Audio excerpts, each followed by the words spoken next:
جی شاہد بھائی، آپ کی بات بالکل سچی ہے۔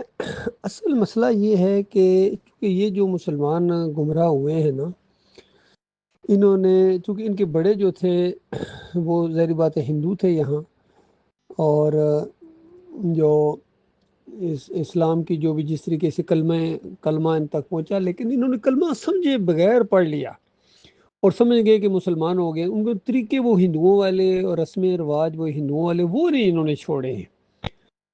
تو اب ہندوؤں کے لیے ایک بڑا مسئلہ یہ بن گیا ہے کہ وہ جب ان مسلمانوں کو دیکھتے ہیں تو وہ کہتے ہیں بھائی تم ہو تو ہندو، بس تھوڑے سے طریقے مختلف کر لیے، یہ طریقے جو مختلف کر لیے یہ نہ کرو، اور جو اپنے بڑے کرتے تھے وہی کرتے رہو، کیونکہ چیزیں تو وہی ہیں، ایک جیسی ہیں، تو ہم سارے مسئلے حل ہو جائیں گے، ایک جیسے ہو جائیں گے، وہ اس طرح سوچتے ہیں۔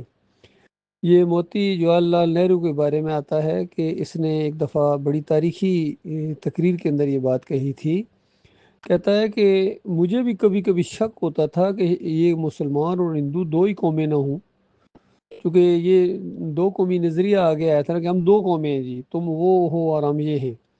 تو اس نے اس پر یہ تبصرہ کیا کہ کہتا ہے مجھے بھی کبھی کبھی خیال ایسا وسوسہ سا آتا تھا کہ کہیں یہ دو ہی نہ قومیں ہوں۔ کہتا ہے جب میں نے اجمیر کا عرس دیکھا ہے اور وہاں جو کچھ یہ مسلمان کر رہے تھے وہ چیزیں جب میں نے دیکھی ہے تو میں اعلان کرتا ہوں کہ وہ میرا وسوسہ بھی غلط تھا۔ یہ ایک قوم ہے، صرف تھوڑے طریقے اور نام ان کے بدلی کیے، ان کی بنیاد ایک ہے، ان کی ذہنیت ایک ہے، لہٰذا یہ اکٹھے رہ سکتے ہیں، یہ اس نے کہا تھا۔ اگر یہ مسلمان اصلی مسلمان ہوتے تو کیوں وہ یہ بات کہتا؟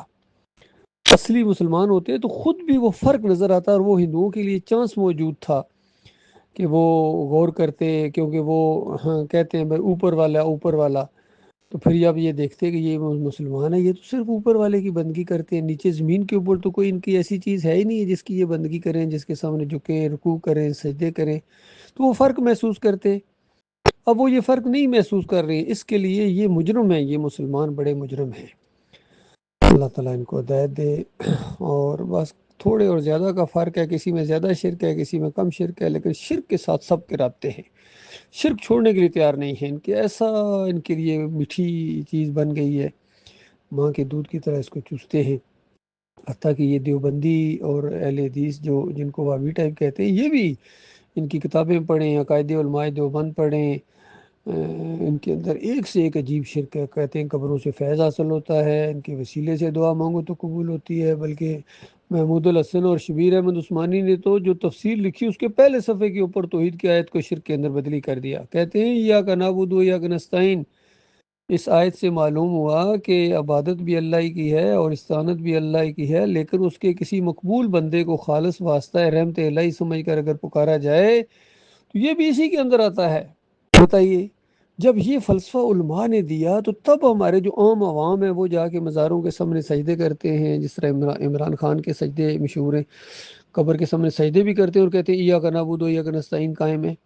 کوئی نظر و نیاز کر رہا ہے، 11ویں دے رہا، 12ویں دے رہا، اور پھر کہہ رہے ہیں ایاک نعبد و ایاک نستعین بھی ابھی قائم ہے۔ کوئی یا علی مدد کے نعرے لگا رہا ہے، یا رسول مدد کے نعرے لگا رہا ہے، کہتا ہے ایاک نعبد و ایاک نستعین کا میں ماننے والا ہوں۔ خادم حسین رضوی کے اندر کون سا شرک نہیں تھا؟ ہر شرک کا اس نے دفاع کیا، اور ساتھ ہی یا کا نعبد و یا کا نستعین کا ایسا مخرج کے ساتھ قرت کرتے تھے، گردانے کرتے تھے۔ طارق جمیل کو دیکھ لیں، طاہر القادری کو دیکھ لیں، حتیٰ کہ یہ علی انجینئر ہے، اس کو دیکھ لیں، یہ شرک اور کفر کرنے والوں کو کہتا ہے میں اپنا امام مانتا ہوں، یہ سمجھتا ہے یا کا نعبد و یا کا نستعین ابھی قائم ہے۔ یہ معاملہ ہے میرے بھائیوں۔ اسی طرح جو توحید کے اندر آ گئے تھے بعد میں، محمد حنیف جیسے لوگ، قاری خلیل الرحمن جیسے، منور سلطان جیسے، انہوں نے کہا کہ اگر ایک نبی دوسرے نبی کو سجدہ بھی کرے گا تب ایاک نعبد و ایاک نستعین قائم ہے۔ کہتے ہیں اللہ تعالیٰ نے اپنی ایک صفت عیسیٰ علیہ السلام کو دے دی۔ تو اس طرح کی باتیں انہوں نے کہیں، کہتے ہیں جب چاہے اللہ تعالیٰ کسی کو صفت دے دے، یہ محمد حنیف کا قول تھا۔ تو ان کو وہ دماغ ہی، ان کے اندر وہ توحید خالص ہے ہی نہیں ہے۔ اور اب ان کو جب ہم سمجھاتے ہیں تو کبھی ہمیں انتشاری کہتے ہیں، کبھی باغی کہتے ہیں، کبھی قتل کی دھمکیاں دیتے ہیں۔ یہ سارے گٹھے ہو گئے شرک کے اوپر، اور اللہ نے فیصلہ کر دیا ہے انہو من یشرک باللہ فقد حرم اللہ علیہ الجنہ، جس نے اللہ کے ساتھ شرک کیا اور توبہ کیے بغیر اس کی موت آ گئی، پکی اور آخری بات یہ ہے کہ اس پر اللہ نے جنت کو حرام قرار دے دیا۔ کہیں فرمایا ان اللہ لا یغفر و یشرک بہ، اللہ شرک کو معاف نہیں کرے گا، ویغفر ما دون ذلک لمن یشاء، شرک کے علاوہ کی بات ہے کہ جس کے لیے چاہے گا معاف کر دے گا۔ کہیں مالک فرماتا ہے اپنے نبی کے ذریعے پیغام پہنچایا کہ مالک فرماتا ہے اللہ نے یہ وعدہ کیا ہے کہ اگر کوئی پوری زمین کو گناہوں سے بھر کے آ گئے لیکن لا یشرک بی شیئا، میرے ساتھ کسی کو شریک نہیں ٹھہراتا تھا، مشرک بن کے نہیں آیا ہے، لقیتہ بمثلھا مغفرہ، تو ایک وقت آ جائے گا کہ اس کو میں معاف کر دوں گا۔ یہ ساری چیزیں موجود ہیں، لیکن پھر بھی قوم کو یہ بات سمجھ میں نہیں آ رہی ہے۔ جو شیلی تقریریں ان کے لیڈر کرتے ہیں، کبھی نعرہ تکبیر بھی لگاتے ہیں، پھر نعرہ حیدری بھی لگاتے ہیں، سب مکس کر دیا، کھچڑی مچا دی انہوں نے۔